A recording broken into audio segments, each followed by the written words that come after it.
இது என்ன? ஒரு 10 ரூபாய் இந்திய கவர்மெண்ட்டால் அச்சடிக்கப்பட்ட ஒரு ரூபாய்த்தாள். இதற்கு எதுக்கும் மதிப்பு மனிதனுக்கு இல்லை. இதை ஒரு பிச்சைக்காரன் கூட சம்பாதித்து விடுவான்.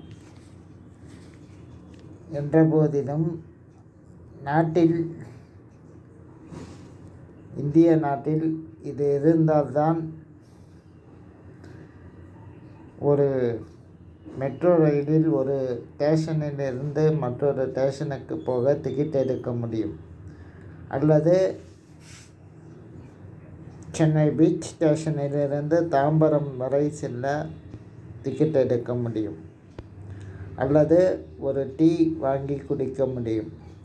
அல்லது 10 ரூபாய்க்கு போண்டா இல்லைன்னா பஜ்ஜி வாங்கி சாப்பிட முடியும். பானிபூரி போன்றவையும் வாங்கி சாப்பிடலாம் 10 ரூபாய்க்கு மட்டும். இது இல்லை என்றால் ஒரு மாதிரியாக பார்ப்பார்கள்.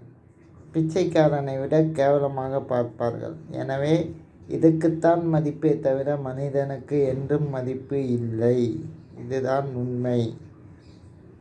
இது உண்மை என்றால் என்னுடைய வீடியோவை லைக் செய்யுங்கள், ஷேர் செய்யுங்கள், கமெண்ட் செய்யுங்கள். நன்றி.